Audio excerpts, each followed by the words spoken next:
నవరసంబులుకు నాట్య మయూరియై మూల శబ్దంబుల మోక్షహంస.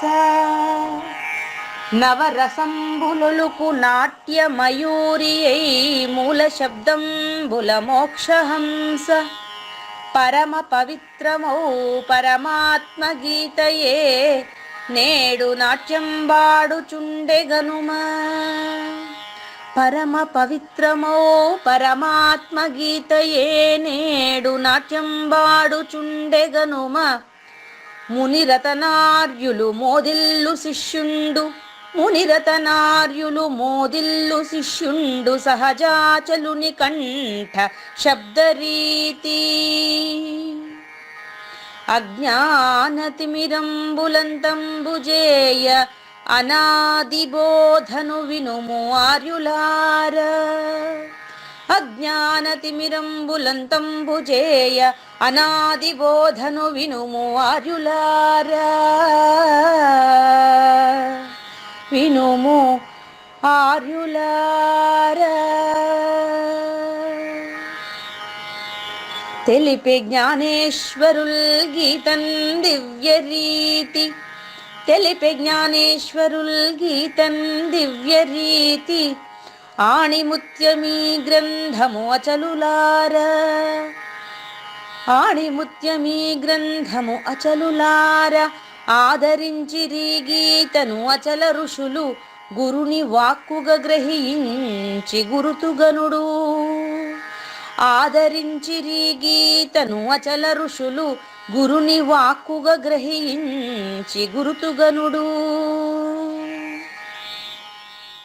మూగవాణి మాటను, ఈ మూగవాణి మాటను శ్రోతలు కోటలు దాటింతురు. గురుకృపా సిద్ధితోనే నేనెంత ఆనందముందినాను. నిజయోగి శ్రీకృష్ణుడు నిజ భక్తుడైనట్టి అర్జునుండు. వీరి సంవాదామృతం జనులార మన పాలిట అమృతం. వేదవ్యాసుడు దీనిని జనుల ఎద వికసించునట్లుగాను మహాభారతమందున వెలిగించే కోటి సూర్యుల వెలుగుతో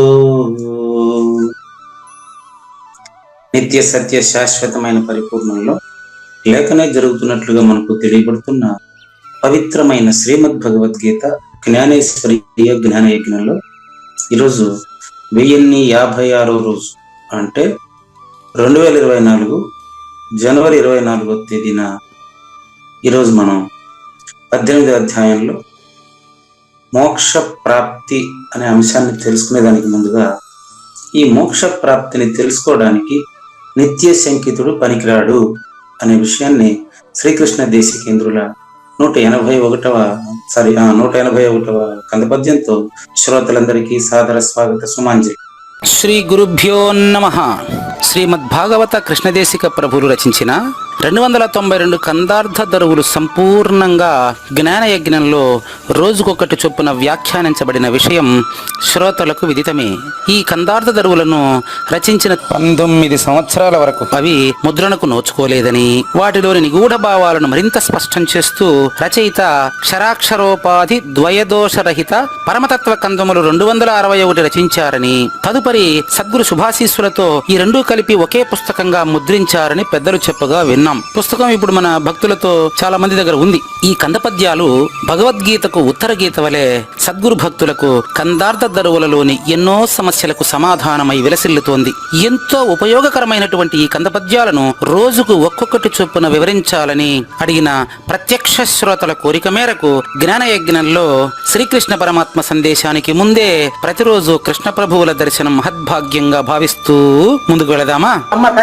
వేణుల వినడి బోధను నేనే బ్రహ్మనని నిక్కి నీల్గెటి వాడున్ మానికముగాన వచ్చిన దాని నిరాయను చుదలచు తార్కికు నిగతిన్. తార్కికుడు వాడు. తార్కికుడు అంటే తర్కశాస్త్రం తెలిసిపోయిన వాడని కాదండి. తార్కికుడు అంటే వాదానికి మాత్రమే పనికి వస్తాడు, వాడు సంవాదానికి పనికిరాడు.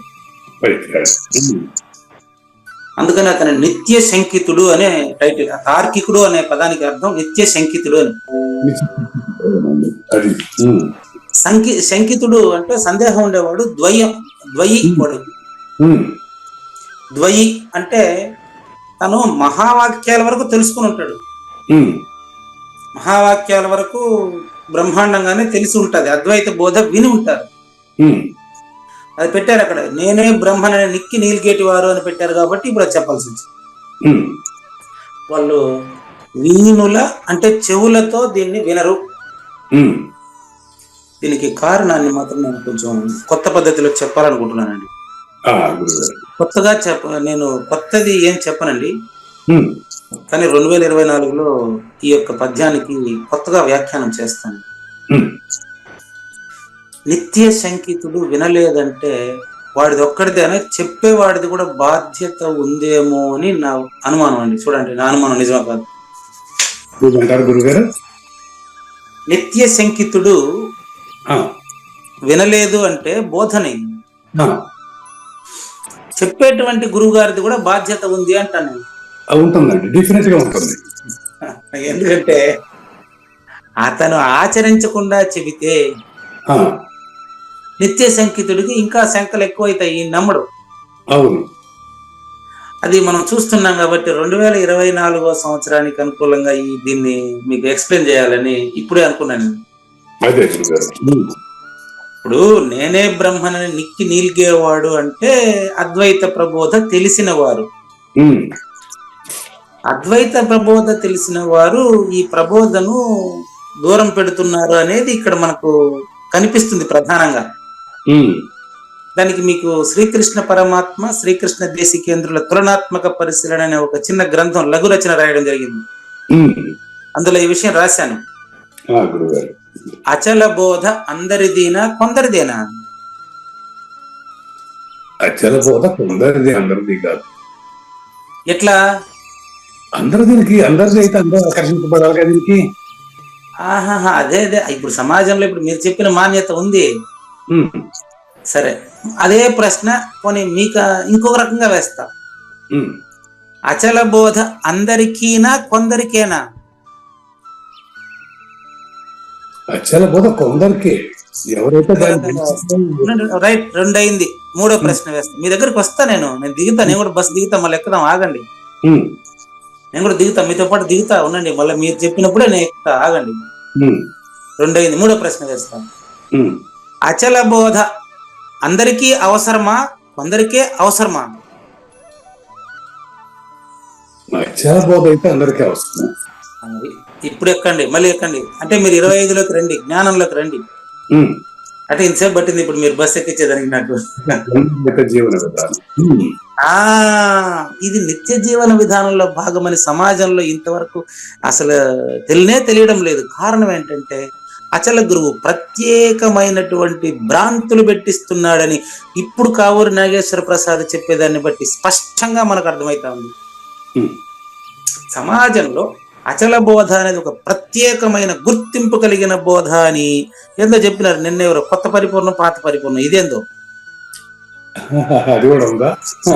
ఏందో చూడండి.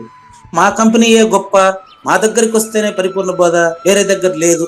ఇటువంటి మ్యాజిక్లు, జిమ్మిక్కులు, బూటకాలు, అభూత కల్పనలు కల్పించడం వల్ల నిత్య శంకితులుగానే ఉండిపోతున్నారు. కానీ అదే అచల బోధ ఎలా ఉండాలనో నేను ఒక ఉదాహరణ చెప్తాను చూడండి. ఇప్పుడు ఆయన ఎవరు, విశ్వామిత్రుడు గురించి ఒక చిన్న కథ ఉంది మనకు భారతంలో.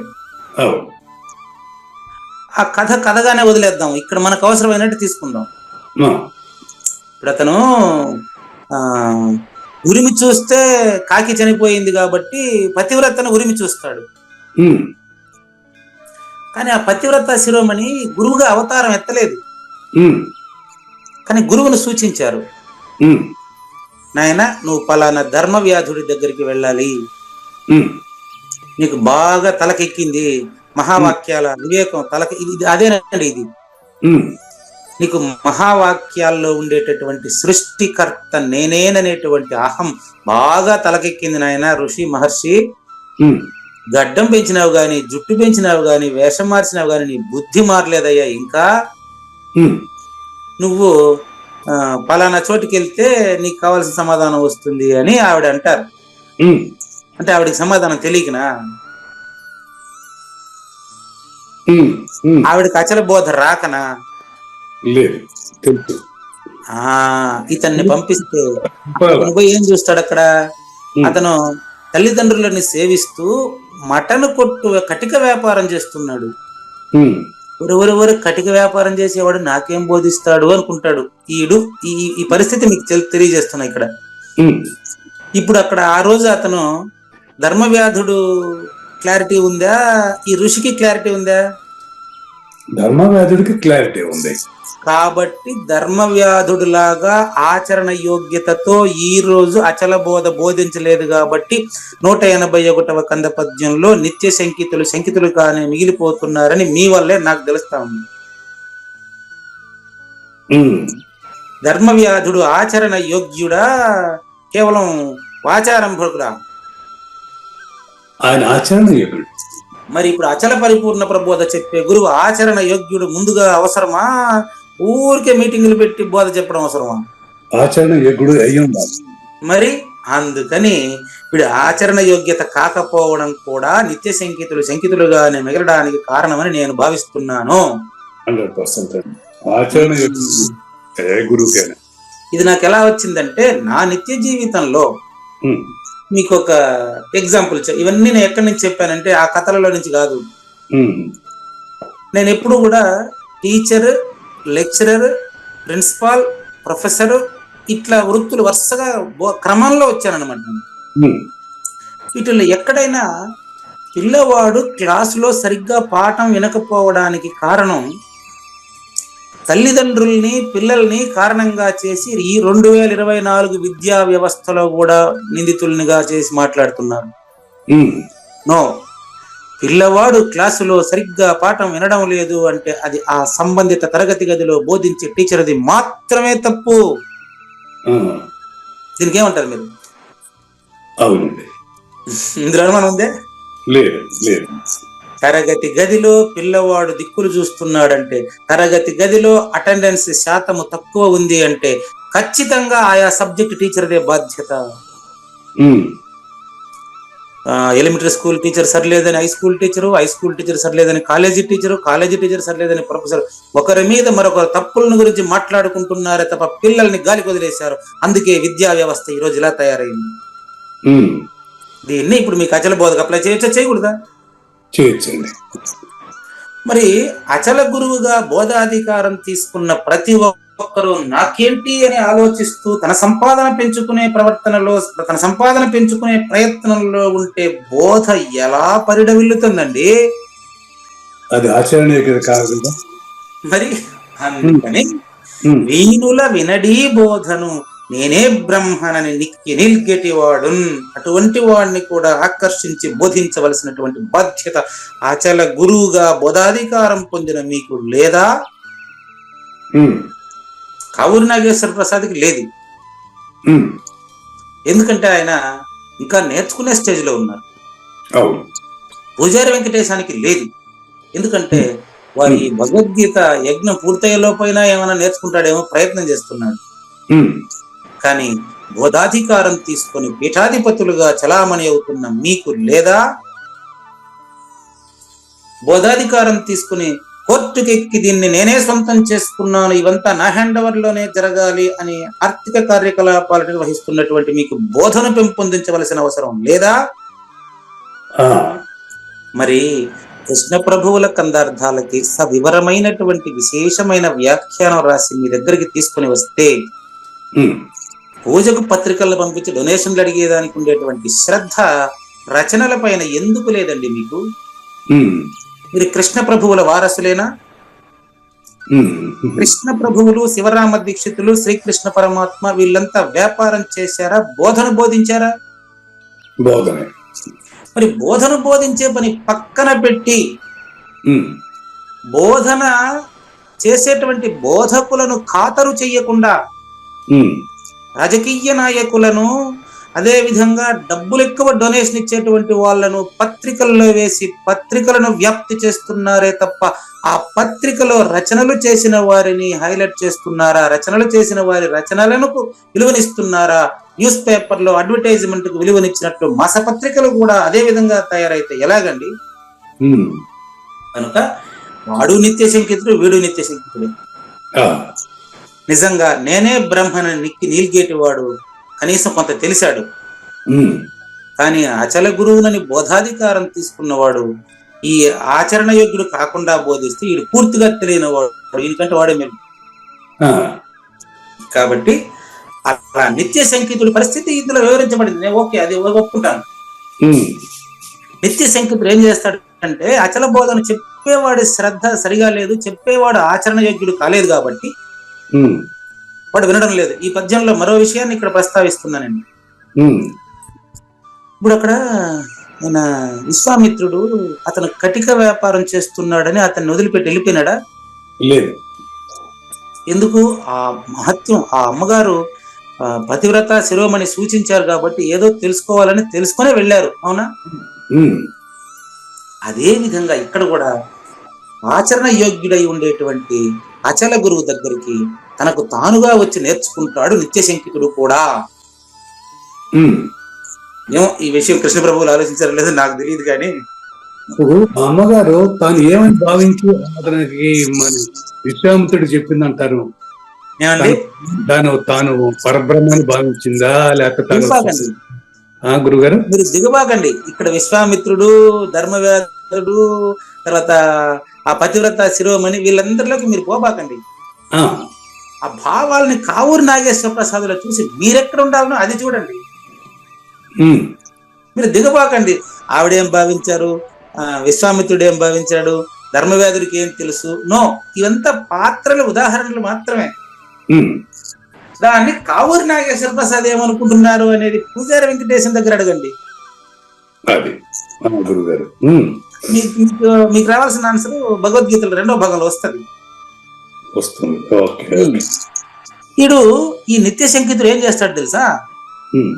మాణికము కానవచ్చిన అచల ప్రబోధ గురువు కనపడితే కూడా, మాణికము అంటే విలువైంది, మాణిక్యం అని అర్థం. అచల ప్రబోధ బోధకుడు కనిపించినప్పటికీ దాన్ని వీళ్ళు నాస్తికులు కదా అంటారు. దానికి అంటున్నారా లేదా సమాజంలో? ఇప్పుడు అచల ప్రబోధ అందరికంటే ఉత్తమమైన ప్రబోధ అని భగవద్గీతలో ఉంటే ఈరోజు వస్తా చూడండి.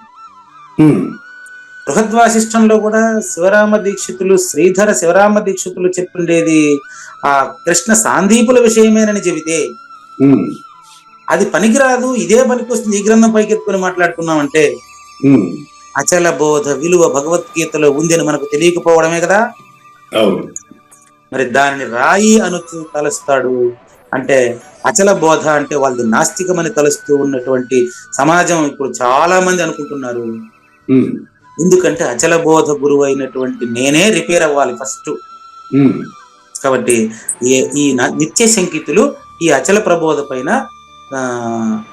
ఏమంటారు పట్టించుకోకుండా ఉండడానికి, నాస్తికులు అని భావించడానికి ఏమైనా అచల గురువులు కూడా కారణమేమోనని నాలాంటి వారు ఆలోచించాలనే ఉద్దేశంతో ఇంతసేపు చెప్పడం జరిగింది. అవునండి, చాలా మంది చూస్తుంటాం కదా మనం, వీటిలో కూడా పోస్టింగ్ లో కూడా కనపడుతుంటుంది. కాబట్టి ఇక్కడ విషయం ఏంటంటే మాణిక్యం దారిలో ఇది కూడా మళ్ళీ ఉదాహరణలో దిగువాకండి, బస్సులోనే ఉండండి. ఒకటి దారిలో పోతూ ఉంటాడండి, మాణికము కానవచ్చినట్టు వచ్చిన కథ చెప్పమంటారు నన్ను మీకు గురుగారు. మాణికము అంటే దారిలో పోతూ ఉంటే ఒక మంచి విలువైనటువంటి కోట్ల విలువ చేసే రత్నం ఒకటి కనిపిస్తుందండి. దాని విలువ తెలియనోడు ఏం చేస్తాడంటే,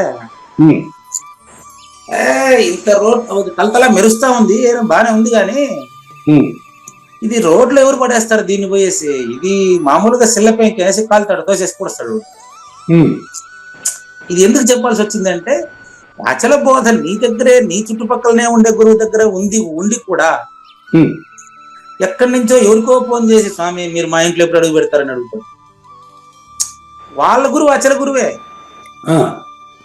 అది అంటే ఇది అట్లాంటిది, మాణికము కానవచ్చిన దాన్ని రాయనుచు దూరంగా దోసేసిపోతాడు. ఆ విధంగా నాకు తెలుసుకునేదానికి అచల బోధ నా దగ్గర ఎవరున్నారు అని తప్పవచ్చు కదా గురువు గారు. ఏమండి, వాళ్ళకి ఆచరణ యోగ్యత లేని గురువు అయి ఉండొచ్చుగా. అవునండి, అదే చెప్తా ఉండేది ఇక్కడ. ఒకరు నేను తప్పులు పట్టలేదు కానీ మీరు ఏమనుకోబాకండి, ఎగ్జాంపుల్ చెప్పి ముందుకు వచ్చేస్తాను. నేను ఇప్పుడు రఘు రాజ్కుమార్ వీళ్ళు ఇంత దూరం వచ్చారండి. మీరు నా సమవయస్కులే కదా, 1 సంవత్సరం 2 ఏళ్ళు పెద్దవాళ్ళు చిన్నోళ్ళు ఉంటాం, కానీ గురువు అంటే చాలా వయసు ఎక్కువ ఉండాలి కదా. కాబట్టి నా మాటని దయచేసి ఎవరు నా గురువులను చూసుకోండి, మీరు నా దగ్గరికి రాబాకండి అని చెప్పిన వారం తర్వాత అప్పుడు నాకు తెలియదు అవధూతాశ్రమ కేంద్ర పీఠం ఆడ ఉండదని నాకు తెలియదు అంతవరకు. మరి రఘు రాజ్కుమార్ల వల్లే తెలిసింది నాకు, అది ఎత్తుక్కునే అమ్మగారి దర్శనం అప్పుడు అయింది నాకు. ఆడ పిలుచుకొని పోయి చూపించిన తర్వాత కూడా వాళ్ళు అది అక్కడ వదలలేదండి, అక్కడ వాళ్ళు పోలేదు. వాళ్ళు ఎందుకు నా దగ్గరే ఉపదేశం కావాలని అడిగినారంటే, నాకు బోధించడానికే ఆ అవధూతాశ్రమ పవిత్రత, ఆ యొక్క అమ్మగారిలో ఉండేటువంటి విజ్ఞానం నాకు తెలియడం కోసమే వాళ్ళు నా దగ్గర ఉపదేశం కావాలన్నారు. ఆ విధంగా అది బోధించేటప్పుడు ఆ యొక్క ఆచరణ యోగ్యత కనపడకపోతే నిత్య శంకితుడు మరి సందేహం ఎలా తొలగించుకుంటాడు? కాబట్టి మనం బోధించేటప్పుడు ఆచరణ యోగ్యమైన అంశాలను మాత్రమే ప్రస్తావించాలి. ఆ ప్రస్తావించిన అంశాలు నాలో ఉందా లేదా అని నా ఆచరణలో ఆ శిష్యుడు చూస్తాడండి. కాబట్టి ఈ పద్యాన్ని నిత్య శంకితుల కోసం చెప్పినప్పటికీ అటువంటి వాళ్ళని కూడా మరి బోధాధికారం తీసుకున్న అచల గురువు మరి కడతీర్చగలడేమోనని వాళ్ళని ప్రార్థించడానికే నేను ఈ పద్యాన్ని ఉపయోగించానండి. నెక్స్ట్ ఇప్పుడు రచయితకు ధన్యవాదాలు తెలియజేస్తూ, నిత్య శంకితుల శంకను పోగొట్టగల సత్తా అచల గురువుకి ఉంది అని తెలియజేస్తూ, మరి జ్ఞానయజ్ఞం 2వ భాగం మోక్ష ప్రాప్తి అద్భుతమైనటువంటి ఘట్టం అండి భగవద్గీతలో. గొప్ప అద్భుతమైనటువంటి ఘట్టం. ఇంతవరకు మనం దోషం లేని కర్మ ఉండదు గాని దోషంతో కూడినప్పటికీ స్వధర్మము మేలు అని తెలుసుకున్నాం. సహజం కర్మ కౌంతేయ సదోషమపి నత్యచేత సర్వారంభాహి దోషైన ధూమేన అగ్ని ఇవావృత. పొగతోనే అగ్ని ఉంటది, దోషంతోనే కర్మ ఉంటది. ఈ విషయం 48లో చూసాం. 18వ అధ్యాయం 49వ శ్లోకంలో అద్భుతమైనటువంటి 49వ శ్లోకం భావాన్ని కూడా చక్కగా మోక్షము అనే టైటిల్ తో చూసాం. దోషంతోనే కర్మ ఉంటుందంటారా? ఖచ్చితంగా. దోషం ఏం దోషం తెలుసా? దోషం పేరు చెప్పేదే. దోషం పేరు గురువు గారు చెప్పండి. ద్వయ దోషం. ద్వయమే దోషం, అద్వయమే నిర్దోషం. అదే గురువు గారు, ఇది అనుభవం. మరి అద్వయుడు అసక్త బుద్ధి కలిగి ఉంటాడని 49లో చెప్పాను. అసక్త బుద్ధి సర్వత్ర జితాత్మా విగత స్పృహ నైష్కర్మ్య సిద్ధిం పరమాం సన్యాసేనాధిగచ్చతి అన్నారు మన 49లో. నైష్కర్మ్య సిద్ధి అనేది పరమాం నా యొక్క పరమ సిద్ధి. నా యొక్క పరమ సిద్ధి అంటే నన్ను నేను తెలుసుకునేటువంటి స్టేజ్. ఏ నన్ను చెప్పండి గురుగారు? పరమాం నైష్కర్మ్య సిద్ధి అన్నారండి. నైష్కర్మ్యము అనేటువంటి ఒకే ఒక మాటను తీసుకొని ఈ పదాన్ని భగవద్గీతలోని ఈ పదాన్ని తీసుకుని జగద్గురు ఆదిశంకరుల ప్రియ శిష్యుడైనటువంటి సురేశ్వర్లో ప్రత్యేకమైన గ్రంథం రాశారండి. ఆ గ్రంథ సారాంశాన్ని అంతా ఒక మాటలో చెప్పేసి మీకు దీనికి వస్తా. నైష్కర్మ్యం అనే ఒకే పదాన్ని తీసుకుని గ్రంథం రాశారు సురేశ్వర్లు. ఆ గ్రంథ సారాంశాన్ని అంతా ఒక మాటలో తెలుసుకుందాం. నైష్కర్మ్యం అంటే అర్థం ఏంటంటే నిష్క్రియాత్మ స్వరూపం. అదేదో ఇప్పుడు కొత్తగా చెప్తాను అనుకున్నారు, నిన్నంతా చెప్పిందే అది. నిష్క్రియాత్మ స్వరూప అవస్థాన లక్షణ సిద్ధి. నిష్క్రియాత్మ స్వరూప అవస్థాన లక్షణ సిద్ధి. ఇది ఆ గ్రంథ సారాంశం అంతా ఒక వాక్యానికి తెచ్చాం. చెప్తాను. అవస్థానం అంటే మనం ఉండేది అవస్థలోనే. ఏ అవస్థ? ఏ అవస్థ? మనం ఉన్న ఏ స్థితిలో ఉంటామో ఆ అవస్థ కాదండి. అవస్థలు ఎన్ని? 3. అదే అందులో ఇప్పుడు మనం దేంట్లోనూ మనం మెలకువలో ఉన్నాం, జాగ్రత్తలో ఉన్నాం. అదే జాగ్రత్త అనే కళ్ళలో మనం ఉంటాము, కొంచెం పోతే నిద్రలో ఉంటాం, మళ్ళీ కొంచెం పోతే కళ్ళలో ఉంటాం. ఈ మూడిట్లో కూడా మూడింటికి అతీతమైన స్థితి నైష్కర్మ సిద్ధి. నైష్కర్మ సిద్ధి. ఓకే. ఏం లేదుడా, 3 చోట్ల ద్వయం ఉంటది. దాన్ని తెలుసుకునేవాడు 4వ వాడు కాదు. తెలుసుకునేవాడు లేకపోతే 4వ వాడు 5వ వాడు దాని నెంబర్ చెప్పేదని నాకు రాదు. అదే తెలుసుకునేవాడు 4వ వాడు కాదు. దీనికి మీరు పోయి ఇప్పుడు ఆ గ్రంథం అంతా చదవాల్సిన అవసరం లేదు. నైష్కర్మ్య సిద్ధి అంటే నిష్క్రియాత్మ స్వరూప అవస్థాన లక్షణ సిద్ధి అంటే అర్థం ఏంటంటే, సిద్ధి అంటే అనిమ, మహిమ, గరిమ, లఘిమ అది కాదు. ఇది ఆ సిద్ధి అష్టసిద్ధులు కాదు. ఇక్కడ సిద్ధి అంటే మోక్ష ప్రాప్తి, నువ్వే మోక్ష స్వరూపుడని తెలుసుకునేటటువంటి స్థితిని ఈ మాట అంటారంతే. అది పరిపూర్ణం is there is no activity. ఇది తెలిసినటువంటి వాడు పరిపూర్ణుడు. ఇంతేనండి, ఇంకేం పంచవిషయ అతీతం. పంచవిషయ అతీతమే ఈ నైష్కర్మ్య సిద్ధి. 50వ శ్లోకం. ఈ నైష్కర్మ్య సిద్ధితోనే నెక్స్ట్ శ్లోకం మొదలవుతుందండి. మరో రహస్యం చెప్తున్నాను మీకు. 2వ అధ్యాయం శ్లోకం నంబర్లు ఎంత తెలుసా? 2వ అధ్యాయం ఎన్ని శ్లోకాలు ఉన్నాయి తెలుసా? 72 శ్లోకాలండి. 2వ అధ్యాయానికి ఉండే శ్లోకం నెంబర్లు ఎంత? 72. 18వ అధ్యాయానికి శ్లోకం నెంబర్లు ఎంత తెలుసా మీకు?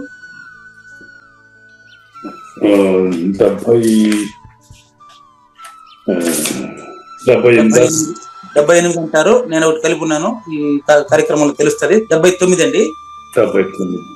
అయితే 72 ఎట్లా అంటే శ్రీ భగవాను వాచ ఎండ అయ్యేది 72 దగ్గరేనండి. ఇదంతా అర్జునుడు, సంజయుడు, ధృతరాష్ట్రుడు, ఇది కథ వేరే. 18వ అధ్యాయంలో కూడా ఇంకా 22 శ్లోకాలు అయితే భగవద్గీత అయిపోతుంది. చూడు, 2వ అధ్యాయంలో ఎన్ని నెంబర్లు ఉన్నాయో 18వ అధ్యాయంలో కూడా అన్ని నెంబర్లకే భగవద్గీత క్లోజ్. అంటే భగవాను వాచ అయిపోతుంది, మళ్ళీ కృష్ణుడు మాట ఉండదు. కనుక ఈ సిద్ధిం అనే పదాంత దగ్గర ఎందుకు అది చెప్తున్నానంటే, 2వ అధ్యాయం 72 శ్లోకాల సారాంశమే 18 అధ్యాయాల భగవద్గీత. 18 అధ్యాయాల భగవద్గీత సారాంశమే ఈ 50వ శ్లోకంలో చెప్తానని చెప్పడం. ఆ సారభూతం 3 శ్లోకాలు 51, 52, 53 ఈ 3 శ్లోకాల్లో తెలుస్తుంది. ఇన్నాళ్ళు విన్నటువంటిదిగా నా ఎవరైనా ఆచరణ యోగ్యంగా నేర్చుకుని ఉంటే 1050 ఎపిసోడ్లు ఉన్నాయి కదా, ఇప్పుడు ఇంతవరకు అయినాయి కదా. ఇన్ని ఎపిసోడ్లలో వినింది కన్నా చక్కగా అర్థమై ఉంటే 53వ శ్లోకానికి వాళ్ళు ఇంక పొందాల్సిన ఏం లేదు. కనుక అది మీరు ఇప్పుడు సిద్ధిం అనే పదంతో మొదలవుతుంది ఈ శ్లోకం కదా. సిద్ధిం అంటే ఏం సిద్ధి తెలుసా? ఏం సిద్ధి? ఇప్పుడు ఇందాక చెప్పాను చూడండి, ట్రై చేయండి. ఏం సిద్ధి ఇది? ఇప్పుడు నైష్కర్మ సిద్ధి. Very clear. సంతోషం. పోదామా? శ్రీ భగవాన్ ఉవాచ. శ్రీ భగవాన్ ఉవాచ. సిద్ధిం ప్రాప్తో యథా బ్రహ్మ. సిద్ధిం ప్రాప్తః యథా బ్రహ్మ తథాప్నోతి నిబోధమే. తదా ఆప్నోతి నిబోధ మే. సమాసేనైవ కౌంతేయ సమాసేన ఏవ కౌంతేయ నిష్ఠా జ్ఞానస్య యా పరా. నిష్ఠా జ్ఞానస్య యా పరా. చాలా ముఖ్యమైనటువంటి శ్లోకం అండి ఇది. ఉమ్, రాబోయే 3 శ్లోకాల్లో ఫలానా విషయం చెప్పబోతున్నానని ఇక్కడ చెప్పారు. ఉమ్, ఆ 3 శ్లోకాలు ఒక సెట్.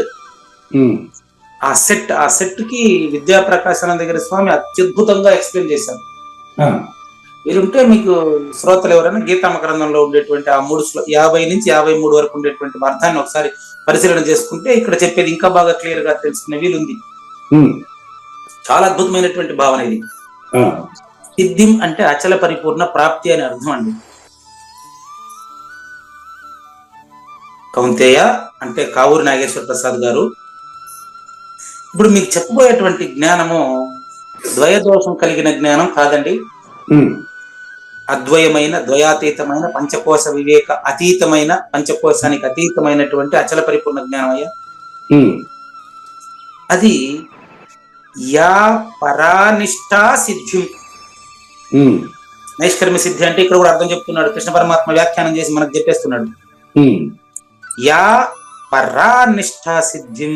పరా అంటే పరిపూర్ణ, చివరి పదాలు ఉమ్, ఈ శ్లోకంలో చివరి పదాలు. యా పరానిష్టా సిద్ధిం, ఉమ్, ఇది నైష్కర్మ్య సిద్ధి అంటే. ఉమ్, యా పర, ఏదైతే అచల పరిపూర్ణము తానేనని దృఢపడినటువంటి స్థితి ఉందో ఉమ్, అది నైష్కర్మ్య సిద్ధి, ఆ, అదే పరిపూర్ణత. ఆ, దాని నిర్వచనాలు ఆల్రెడీ నిన్న మొన్నంతా ఇచ్చారు మనకు. ఆ, క్రియాహీన చైతన్యము, క్రియాహీన చైతన్యం. ఉమ్, భిన్నత్వరహిత స్థితి. ఉమ్, నిన్న మొన్న చాలా పదాలు వచ్చాయి, చాలా ఉదాహరణలు వచ్చేసాయి మనం. అవునండి. మరి ఆ నైష్కర్మ్య సిద్ధి, అచల పరిపూర్ణ స్థితి, అచల పరిపూర్ణంగా తాను జీవనం కొనసాగిస్తూ ఉండేటువంటిది. ఇందాక ఎక్కడో చెప్పాను మీకు నేను, అదేంటంటే జీవిస్తున్న సమయంలోనే అవస్థాన లక్షణం. అవస్థ అంటే ఏం అడిగారు మీరు? ఉమ్, జాగ్రత్త అనే కళలో మనం మాట్లాడుతున్నప్పటికీ మాట్లాడుతున్న సమయంలో కూడా అచల పరిపూర్ణ స్థితిలోనే ఉండగలిగినటువంటి వాడికి మోక్షం అవసరమా? ఆహా. అది కథ. ప్రాప్తి అంటే అది. కానీ ఆధ్యాత్మికం చాలా విస్తారంగా ఉన్నట్టు కనపడుతుంది కదా గురుగారు. ఇన్ని గ్రంథాలు చూస్తా ఉంటే, రకరకాల మహానుభావులు, పెద్ద పెద్ద గ్రంథాలు, ఎన్నెన్నో పేజీలు, ఇదేమిటి చాలా విస్తారంగా అనిపిస్తుంది కదా మరి. అవునండి, మళ్ళీ దిగేశారా? శాస్త్ర జ్ఞానం బహుక్లేశం అండి. మీరు చెప్పిన శాస్త్ర జ్ఞానం బహుక్లేశం అండి, చాలా కష్టాలతో కూడుకున్నది అని ఆలోచిస్తున్నారు మీరు. ఆ, అవంతా గురువును చేరేంత వరకే దాన్ని పట్టుకోవాలి. ఉమ్, గురువుని చేరిన తర్వాత శాస్త్ర గ్రంథాలు ఎత్తుకుపోయి యజ్ఞంలో వేయాలి. రేపు ఒకటి వేస్తున్నా, ఎన్ని వేసినా అయిపోవట్లేదు. లారీ పుస్తకాలు నేను అదే ఉమ్, నేను రాసిన పుస్తకాలు, డైరీలు మొత్తం రోజుకి ఎన్ని డైరీలు వేసినప్పటికీ వస్తానే ఉంటాయి. ఒక సంవత్సరానికి 4-5 మంది డైరీలు ఇస్తారా నాకు. ఉమ్, ఆ డైరీల్లో భగవద్గీతకు నా మైండ్ లో వచ్చిందంతా రాసి పెట్టిండా. ఉమ్, రోజుకి ఒక డైరీ వేస్తున్నాను, అగ్నిలో ఇంకా పోలేదు, ఇంకా మిగిలే ఉంటాయి పుస్తకాలు, ఇంట్లో అడ్డం పడతానే ఉంటాయి. ఉమ్, నీకు గురువు దొరికిపోయిన తర్వాత, తలపలము రత్నం గారు దొరికిపోయిన తర్వాత అవన్నీ అగ్గిలోకే. ఉమ్, ఇప్పుడు 776 పుస్తకం కూడా ఆయన వేసినట్టు అయిపోతాను. 772 నెంబర్ పుస్తకం భగవద్గీత. ఇది చాలా పుస్తకాలు షాపుల్లో దొరుకుతాయి, ప్రతి సంవత్సరం పంచుతున్నాం అక్కడ. ఆ, దీని ప్రయోజనం బాలలకే తప్ప అచల పరిపూర్ణ గురుమూర్తికి కాదండి. ఉమ్, బాలలకే అంటే మనలాంటి వాళ్ళకే తప్ప అచల పరిపూర్ణ గురుమూర్తికి పుస్తకాలతో అవసరం లేదండి. ఉమ్, మీరేం చేశారు? శాస్త్రాలు ఇంతంత పెద్దదిగా ఉన్నాయి, భాష్యాలు ఎంత పెద్దదిగా ఉంది, శంకరాచార్యులు ఇట్లా రాశారు, వివేకానంద ఇట్లా రాశారు అని అంటున్నారు కదా. అవును గురుగారు. అదంతా నిన్ను నువ్వు తెలుసుకునేంత వరకే.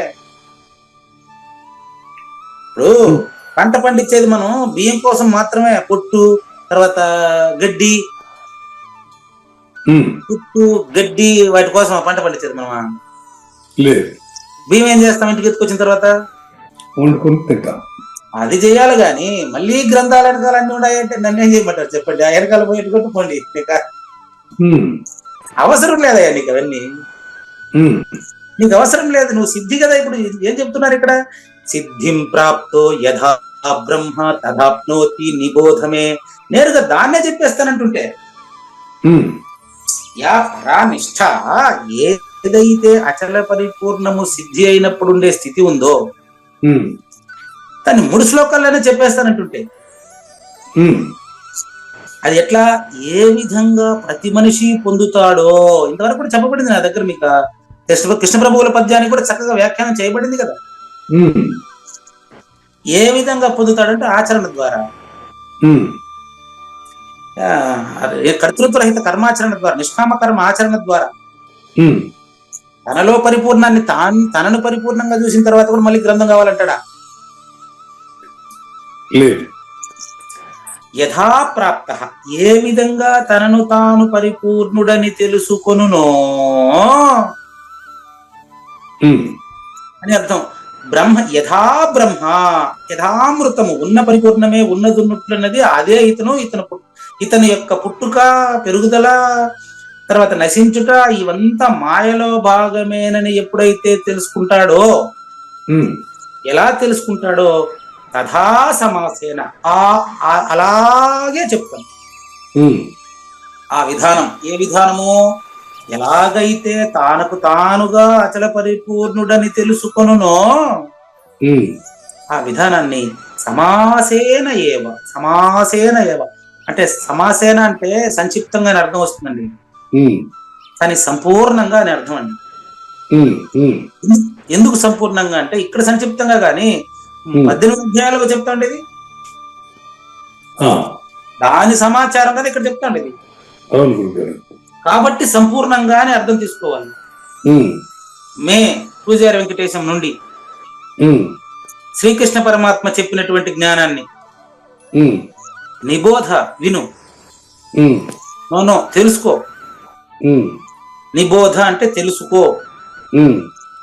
కాబట్టి ఏదైతే ఉన్నదున్నట్లున్న అచల పరిపూర్ణము కావూరి నాగేశ్వర ప్రసాద్ గారిలోనే ఉంది, కాదు కావూరి నాగేశ్వర ప్రసాద్ గానే ఉంది అచల పరిపూర్ణం, అది కొత్తగా నేను పోయి ఎక్కడి నుంచి ఎత్తుకుని కాదు అనేటువంటి విషయాన్ని చాలా సంపూర్ణంగా సమగ్రంగా వినండి. 20 నిమిషాలు ఉంది, సమగ్రంగా తీసుకోండి. జ్ఞానేశ్వరం తీసుకోండి, జ్ఞానేశ్వరం ప్రవేశపెట్టండి. ఒక 4 పోలికలు వినండి. మీరు పరిపూర్ణ మీకు తెలియకపోతే మొత్తం ప్రశ్నలే 4 ఎగ్జాంపుల్ వినండి. అయ్యా కావూరి నాగేశ్వర ప్రసాద్ గారు, మీరు పరిపూర్ణులని ప్రత్యక్ష ప్రమాణమునకు 4 దృష్టాంతాలు చెప్పబడినవి. పుట్టిన వాడికి పరిపూర్ణం ఎక్కడి నుంచి వస్తుంది? ఏమండి, పుట్టిన వాడికి పుట్టలేదని తెలిసిన వాడికి పరిపూర్ణం ఎక్కడిది? ఆ విషయం 4 దృష్టాంతాలు అయిన తర్వాత చెప్పండి, అదే ఆన్సర్. మీరు చెప్పిన ఆన్సర్ నే 4గా డివైడ్ చేసి చెప్తున్నారు. మీరు పరిపూర్ణులే. ఎక్కడి నుంచి ఆ ప్రశ్న మీరు చెప్పింది ఆన్సరే. తొందరపడుతున్నారు, నాకంటే ముందే మీరు ఆన్సర్ చెప్తున్నారు ప్రజలకు, అంతే. ఆడ మీరు వింటే తెలుస్తుంది. చదవండి, మీరే చదవండి కావాలంటే. చెప్పండి, మీరు చెప్తే బాగుంటుంది. చెప్పండి. గురుకృప లభించిన పిమ్మట భాగ్యవంతుడైన వానికి ఈ యొక్క అచల పరిపూర్ణ స్థితి ప్రాప్తించును అంటే తెలియను. ఎట్లా తెలియను? నంబర్ 1 సూర్యుడు ఉదయించినప్పుడు చీకటి ఉంటుందా? ఇది నంబర్ 1. సూర్యుడు ఉదయించినప్పుడు చీకటి ఉంటుందా అంటే ఉండదు. మీరు చెప్పింది కూడా అదే కదా. పుట్టని వాడికి ఎట్లా వస్తుందన్నారే, అదే 4గా చెప్తున్నారు, అంతే. మీకు ఆన్సర్ వచ్చు, మీరు పరిపూర్ణులే. చూసుకోండి, పరిపూర్ణులు అవుతారని చెప్పలేదండి. సూర్యుడు ఉదయించుటతోనే చీకటి ఉంటుందా? నంబర్ 1. నంబర్ 2, దీపపు స్పర్శ అగ్గి ముట్టించిన తర్వాత కర్పూరంగా ఉంటుందా? ఇది నంబర్ 2. ఇప్పుడు మీరు సూర్యుడిలో గాని, చీకటిలో గాని, కర్పూరంలో గాని, వెలుతురులో గాని లేకుండా మీ స్థితిని మీలో మీరు చూసుకోవాలి. అక్కడ రెండవది ఉండదు. 2 అయినాయి. దృష్టాంతం నంబర్ 3, నీటిని తాకిన వెంటనే ఉప్పురాయి ఉప్పుగా కనిపిస్తుందా? ఆహా, బాగుంది. నీళ్లలో వేసిన తరువాత ఉప్పు రాయి తన భౌతిక స్వరూపాన్ని పోగొట్టుకునిందా లేదా? అవును గురుగారు. తాగి తప్పుగా ఉంటుందని అనబాకండి. జస్ట్ ఉదాహరణలు అంతే. జస్ట్ ఉదాహరణలు 3 అయినాయి. లాస్ట్ దీనికి మాత్రం చెప్పలేం లేదు. దీనికి మనం చెప్పలేము. 4వ దానికి ఆన్సర్ చెప్పలేరు మీరు. నిద్రించిన మనిషి మేలుకున్న తర్వాత కళ తర్వాత నిద్ర రెండింటి నుంచి మేలుకున్నట్టు లెక్క. అవునా? 4వ ఉదాహరణ అండి. నిద్రించిన వ్యక్తి మేలుకున్నప్పుడు కళ నిద్ర రెండింటి నుంచి ఒకేసారి మేలుకున్నట్టు కదా. అవును నాయన, నువ్వు అచల పరిపూర్ణుడని నీకు తెలిసిన తరువాత నువ్వు మరణము జననము రెండింటి నుంచి దూరమైనట్టు లెక్కన నీ నుంచి అది దూరం అయిపోతుందా? ఇప్పుడు మీరే చెప్పాలి. చూసుకోండి, ఎవరికి వాళ్ళే ఆన్సర్ చెప్పుకోండి. మళ్ళీ చూడండి, నిద్ర మేలుకుంటే కళా నిద్ర రెండింటి నుంచి మేలుకున్నట్టు లెక్క కాదా? అవును గురుగారు. గురువాక్యంతో మేలుకుంటే జననము మరణము రెండింటి నుంచి ఒకేసారి మేలుకున్నట్ట కదా. అవును. ఇది ఉదాహరణకు చెప్పడమే తప్ప నువ్వు మేలుకోవడమా, నీ నుంచి మాయ దూరం కావడమా? చూసుకోండి, సూర్యుడి నుంచి చీకటి దూరం అయిందని చెప్పాలనా, చీకటిలోకి వెలుతురు వచ్చిందని చెప్పాలనా? ఏం చెప్పలేము అక్కడ. చెప్పేటోడు లేడు. దీన్ని ఇక్కడ భౌతికంగా కాకుండా తనలో చూసినప్పుడు ఆన్సర్ మీరు చెప్పలేరు. చీకటి వెలుతురు అయిందా అంటే అంటానికి లేదు. ఎందుకు లేదంటే సమాధాన స్వరూపమైనవు. చెప్తే ఇరుకవుతావు. మీరు సమాధాన స్వరూపం అవుతున్నారు అక్కడ. మీ స్వస్వరూప సిద్ధి, అచల పరిపూర్ణత, నైష్కర్మ్య సిద్ధిని తెలుసుకుంటున్నారు అక్కడ. ఇట్లా ఇప్పుడు మీరు ఆ అని 2-3 సార్లు ఎందుకు పోగొడుతున్నారు అనేది గురువచనములు వింటున్న ప్రత్యక్ష శ్రోతలకు తెలుసు. 57 మంది వింటున్నారు లైవ్. మీరు ఎందుకు ఆ అని 2 సార్లు పోగొడుతున్నారు అంటే, ఒక భౌతికం, ఇంకొక వచ్చి ఇది భౌతికంగా చెప్పేది వినేది కాదు కదా అనేది ఒక నిర్ధారణ. అది కాదు. ఇక్కడ కన్ఫ్యూజన్ ఏమవుతుందంటే, కర్పూరం దీపస్వరూపం దాల్చుతుంది అన్నాము, సేమ్ టైం మరి చీకటి మరి వెలుతురు కాలేదు కదా అంటున్నాం మనం. దిగేస్తారా? ఓకే, వస్తా. చూడండి, ఇంకా కర్పూరం దగ్గర దీపం దగ్గర మీరు ఉండకూడదని చెప్పలే. మీకు కర్పూరం దగ్గర దీపం దగ్గర మీకేం పని? మీరు కర్పూరం అండి, నాగేశ్వర ప్రసాద్ కర్పూరం అయ్యా. మీరు కర్పూరం దగ్గరికి దీపం దగ్గరికి మిమ్మల్ని పొమ్మని నేను చెప్పలే.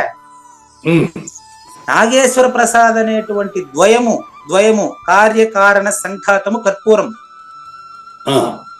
గురువాక్యమే జ్యోతి. ఇప్పుడు దీని నుంచి నేను నేర్చుకోవాల్సింది నాకు అర్థం కదా. ఇప్పుడు కర్పూరము దీప స్వరూపం అయింది అన్నాము, ఇంకా చెప్పలేదు. అది కర్పూరం కావూరి నాగేశ్వర ప్రసాద్ అండి.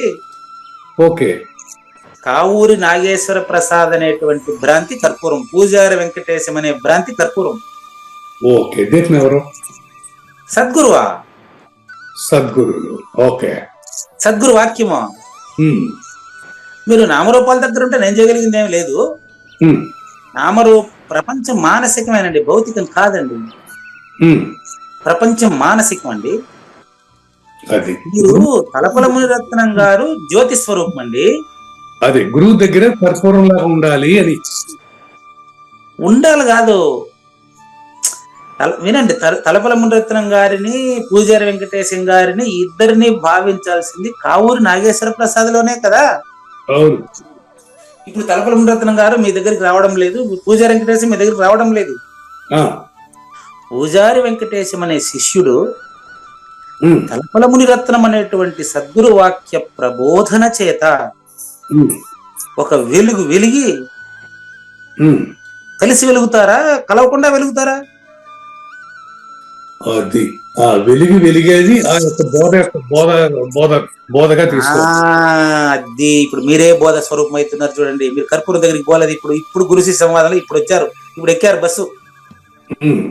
ఇప్పుడు చెప్పండి, గురు శిష్యులు కలిసి వెలుగుతున్నారా? ఇప్పుడు ఈ మాట్లాడే మాట గురువు పలికిస్తున్నాడా? పూజారి వెంకటేశానికే వచ్చా?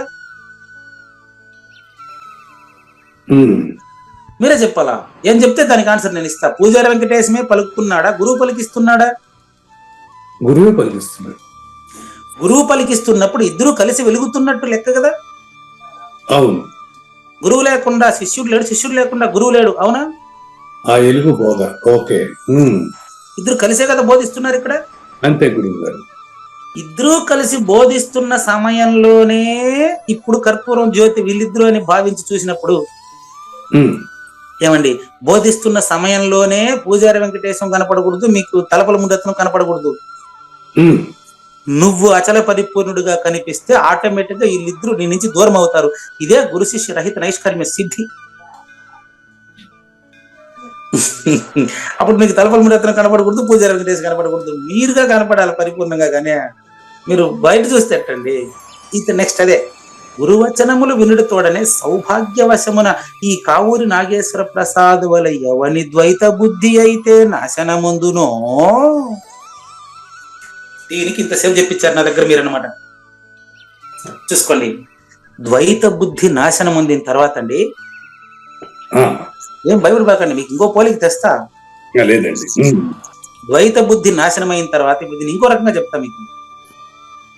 ఎట్టెట్ట మీకు 4వ ఉదాహరణ సరిపోలేదు, ఫిట్ అవ్వలేదు, నేను మారుస్తా. ఇప్పుడు నిద్రించిన మనిషి మేలుకున్నాక కళా మేలకు 2 నుంచి మేలుకున్నాడు కదా, ఇది మీకు ఫిట్ అవ్వలేదు. నేను ఇప్పుడు మీకు ఫిట్ అయ్యేది చెప్పేదే.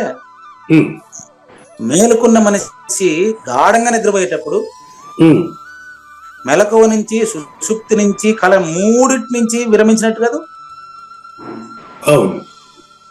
గాఢ నిద్ర, గాఢ నిద్రలో ఉండే వ్యక్తి జాగ్రత్త, స్వప్న, సుషుప్తి 3 నుంచి విరమించినట్లు కదా.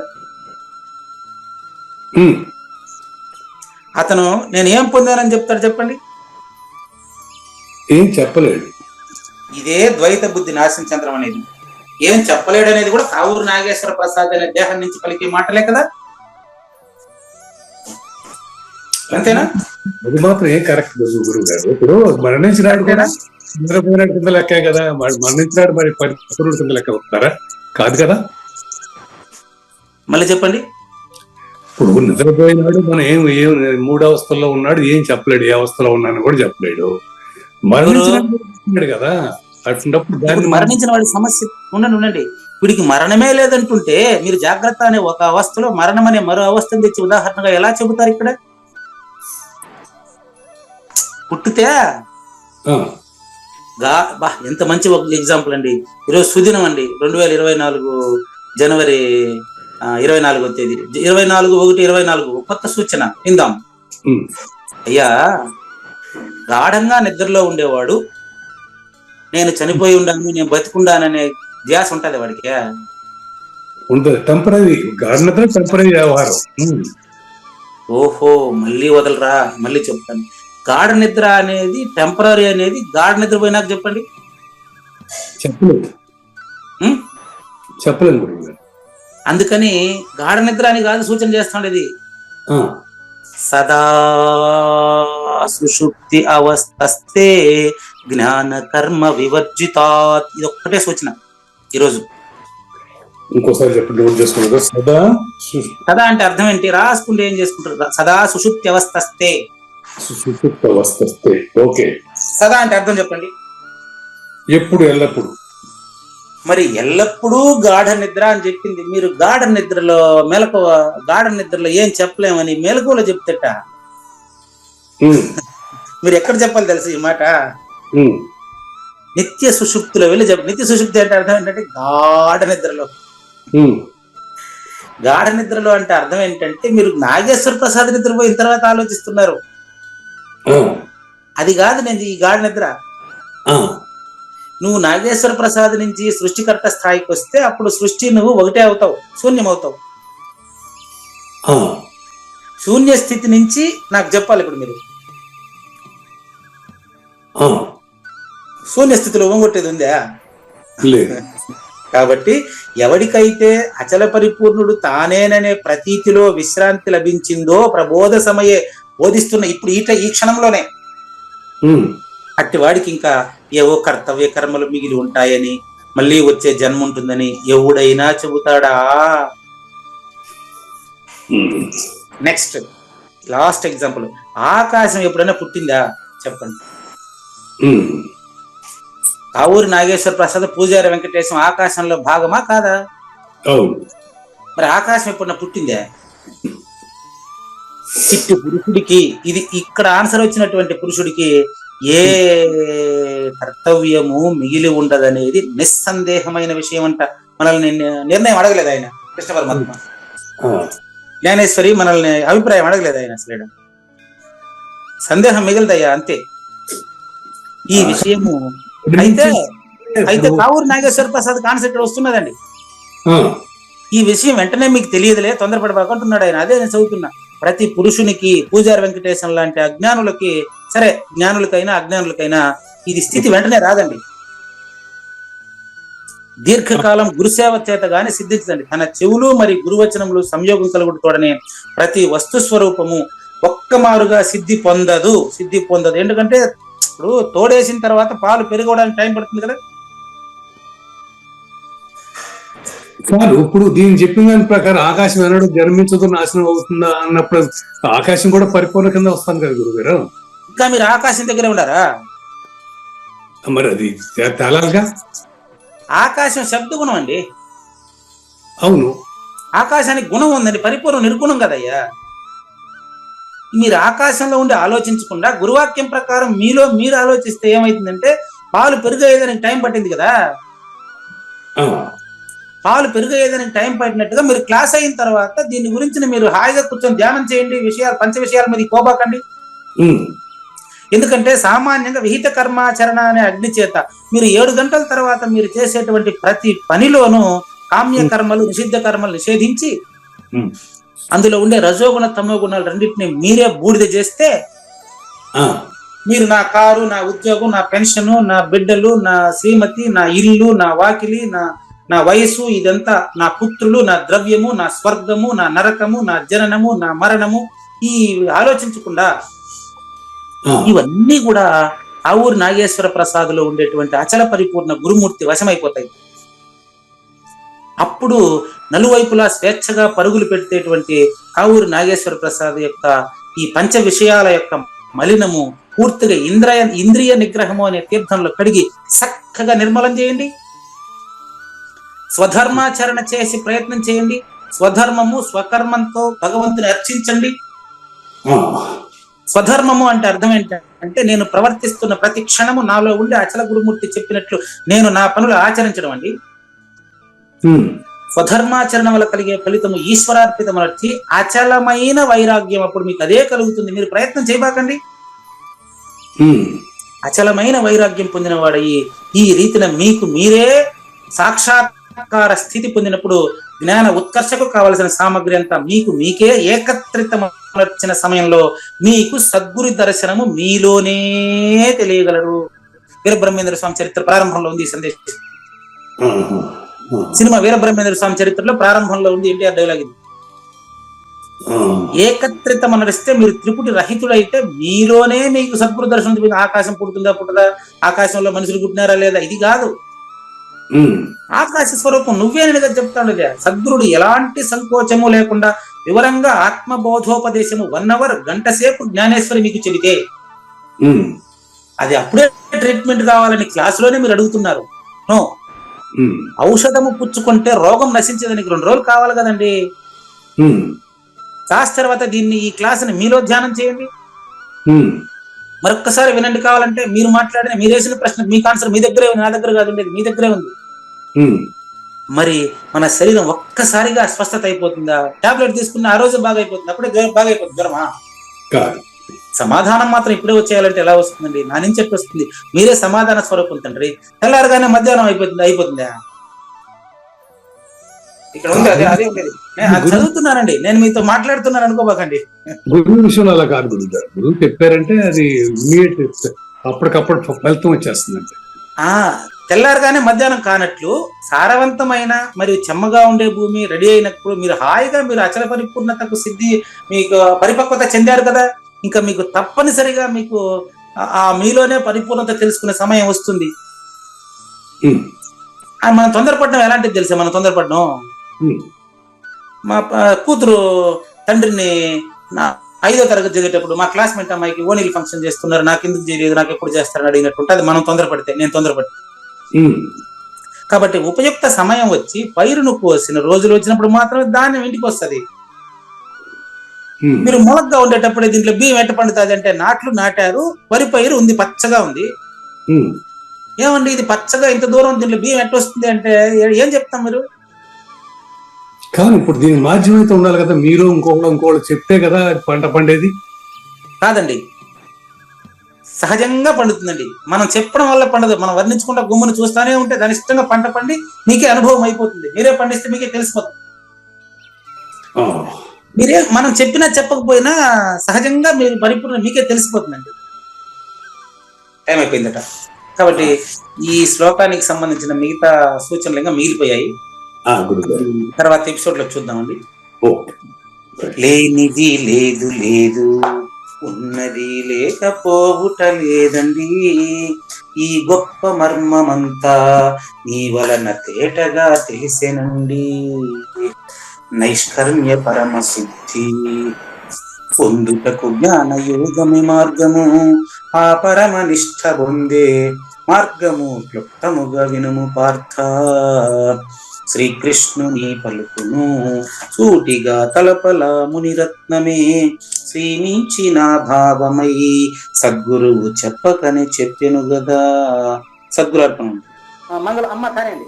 జయ మంగళం నిత్య శుభమంగళం, జయతు జయ మంగళం మహోత్సవ మంగళం. జయ మంగళం నిత్య శుభమంగళం, జయతు జయ మంగళం మహోత్సవ మంగళం.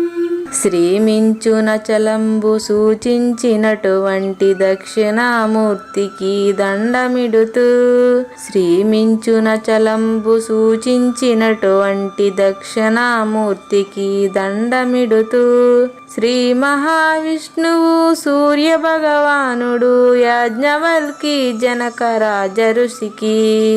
జయ మంగళం నిత్య శుభమంగళం, జయతు జయ మంగళం మహోత్సవ మంగళం. అయం వ్యర్థ బాహ్య కోపిన భవతి అనే సుఖయోగి సాంది పరుసుల వరుస. అయం వ్యర్థ బాహ్య కోపిన భవతి అనే సుఖయోగి సాంది పరుసుల వరుస. దీనినే శ్రీకృష్ణ పరమాత్మ వద్దనే ఎరిగరిగిన ఉద్ధవార్జునులకు. జయ మంగళం నిత్య శుభమంగళం, జయతు జయ మంగళం మహోత్సవ మంగళం. శ్రీ అల్లమా ప్రభు బసవేశ్వరుండును బ్రహ్మానంద రామానంద స్వామి. శ్రీ అల్లమా ప్రభు బసవేశ్వరుండును బ్రహ్మానంద రామానంద స్వామి.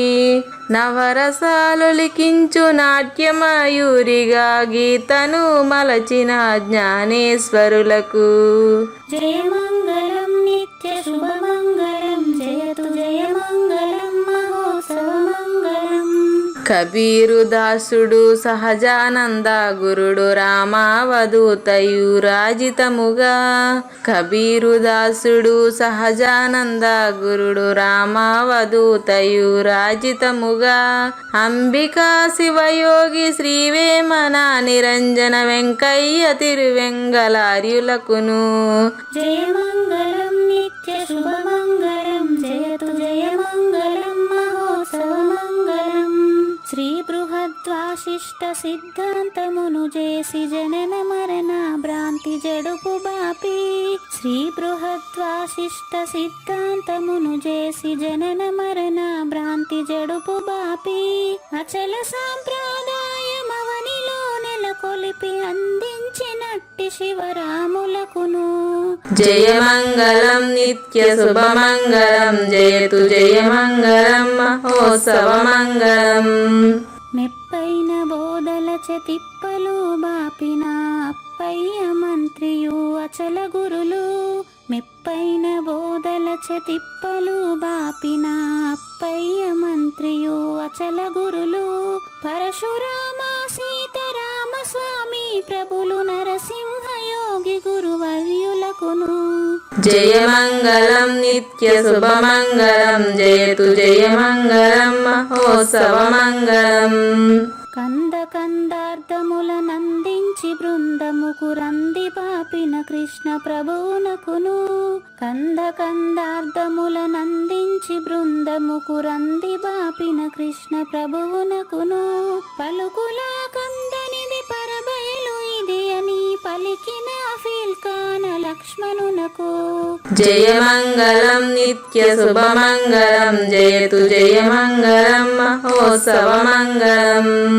ఫీల్కాన లక్ష్మణుల ప్రియ శిష్యవర్యుండు అవధూతయని పేరావనియందు ఫీల్కాన లక్ష్మణుల ప్రియ శిష్యవర్యుండు అవధూతయని పేరావనియందు పాఠాలు నేర్పించి పీఠాలు ఏర్పరచి శంఖబాపిన వెంకటేశ్వర అవధూతకు జయమంగళం నిత్య శుభమంగళం జయతు జయమంగళం మహోత్సవమంగళం. బట్టబయలున ఎరుక పుట్టనే లేదని బాలాజీ సింగు ఈ కీలు తెలిపే బట్టబయలున ఎరుక పుట్టనే లేదని బాలాజీ సింగు ఈ కీలు తెలిపే మూలమూలేనట్టు ఎరుకేమి లేదని తెలియజెప్పిన మునిరత్నమార్యులకును జయమంగళం నిత్య శుభమంగళం జయతు జయమంగళం మహోత్సవమంగళం. నరస్వప్నము వంటి సురస్వప్నమిది అని పరిపూర్ణ దర్శినిని ప్రకటపరచి నరస్వప్నము వంటి సురస్వప్నమిది అని పరిపూర్ణ దర్శినిని ప్రకటపరచి సహజాచల రాజయోగి సద్గురు కృపచ సాంప్రదాయక గురుల సరసన జేరే జయమంగళం నిత్య శుభమంగళం జయతు జయమంగళం మహోత్సవమంగళం. నిష్కల్మషానంద నిజ గురుని శిష్యుండు లింగమూర్తి లిపిని పొందుపరచి నిష్కల్మషానంద నిజ గురుని శిష్యుండు లింగమూర్తి లిపిని పొందుపరచి కార్వేటి నగరము పురవాసుడైనట్టి పూజారి వెంకటేశునకంకితం విధి జయమంగళం నిత్య శుభమంగళం జయతు జయమంగళం మహోత్సవమంగళం. జయమంగళం నిత్య శుభమంగళం జయతు జయమంగళం మహోత్సవమంగళం. జై సద్గురు ప్రభు మహారాజ్ కి జై. జై గురుదేవ్ అండి. శ్రోతంలో తరపున వెంకటేశ్వర గురు గారు ధన్యవాదాలు చెప్తూ శాంతి మంత్రం. పూర్ణమదః పూర్ణమిదం పూర్ణాత్ పూర్ణముదచ్యతే పూర్ణస్య పూర్ణమాదాయ పూర్ణమేవా అవశిష్యతే. ఓం తత్సత్. ఓం శాంతి శాంతి శాంతి. హరి ఓం. న తద్భాసయతే సూర్యో న శశాంకో న పావకః యద్గత్వా న నివర్తంతే తద్ధామ పరమం మమ.